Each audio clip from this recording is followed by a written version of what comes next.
I wanted to start by reading Ecclesiastes 3:1-8.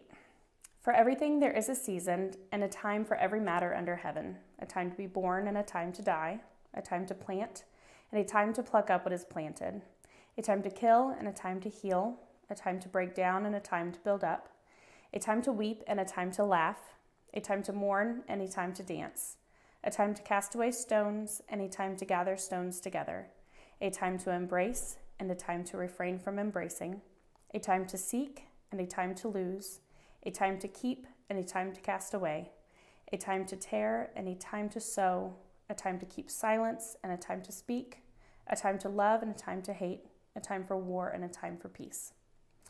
My name is Sam Eberhart, and I just wanted to talk to you guys for just a little bit today about seasons. So this passage can be very comforting for some, but it can cause anxiety for others. But I guess it really just depends on which season you're in. I wanted to share with you all about what God has been teaching me in my life lately about seasons and finding contentment regardless of what season that you're in. I'm praying that my story will give you some encouragement of God's plan in your life and Him knowing always what we need and when we need it. As it was for everyone, 2020 was rough. Thankfully for our family, it wasn't near as difficult as it could have been and what it was for most people. That being said, I think I could speak for everyone in saying that we were hoping in 2021 to have a little bit of an expectation of change and life calming down a little.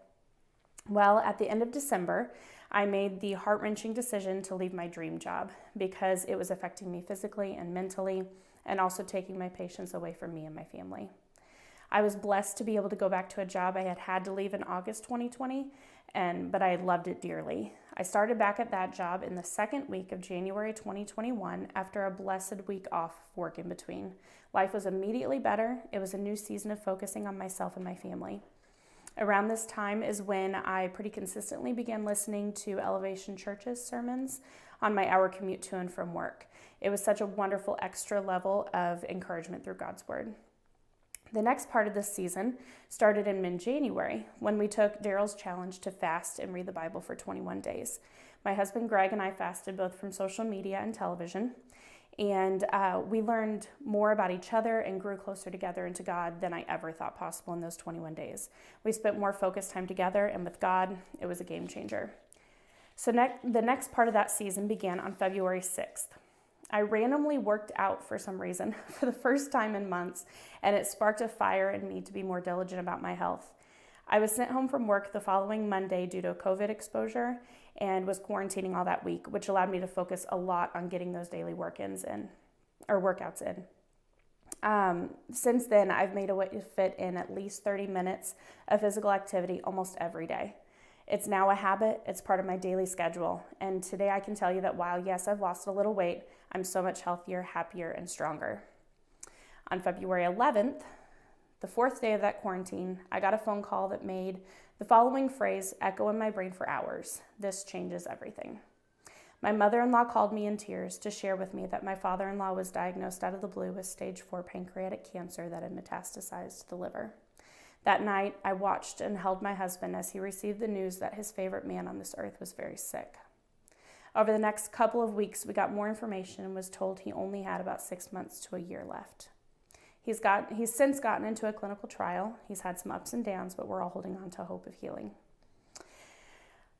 There isn't enough time to go through all of the amazing things that I've seen God do in the last few months. I continue to discover more daily. God knew I needed to leave that job in December so I could be more physically and mentally present for my family. He knew Greg and I needed to have a stronger marriage for what was next. He knew Greg and I needed to be stronger so that we could work together to get through this. He knew I needed to make my fitness a priority so that I could have an escape and release from the stress and keep myself healthy during this time. He knew that I needed that specific Thursday off of work so I could receive the news about my father-in-law from my mother-in-law in the quiet of my home and then be ready to be the support Greg needed when he got home. God even knew I needed that Friday off so I could drop everything and go up north to be with Greg and his family. I had never really prayed for or with my in-laws other than before holiday dinners. Now I've been able to pray with and for them multiple times through tears, both prayers of healing spiritually and physically and prayers of gratitude. In the first 6 years Greg and I were together, we didn't really have a regular prayer or Bible time together. Now we're halfway through Sacred Marriage by Gary Thomas and praying almost nightly together. I've also always been one of those people who just survives in between big events. I'm just existing in the in-between. If you're that way, you know the feeling. This is discontent. It's not living. God doesn't want that for you. Because of the season I'm in right now, God has taught me a contentment and peace I've never known because I don't know what's next. It's not consistent. I have my days, but I'm able to see the joy and excitement in the everyday. I actually take my lunch at work, eat slowly and enjoy it, or I walk, or I work out in my office, I read, or even go out to my car and take a nap. I soak up the time with my 2-year-old who's learning and growing so much every day. I joined the worship team here at the Hills and have made new friends and found a new confidence in myself. When I'm at work, I laugh harder than I've laughed in a long time, while my heart also waits in eager anticipation to spend time with Greg when I get home. I'm eternally grateful for what God's doing in my life and the lives of those around me, despite the circumstances surrounding a lot of it. I know God will continue to prepare us for what's to come. I pray that you too can see evidence of God moving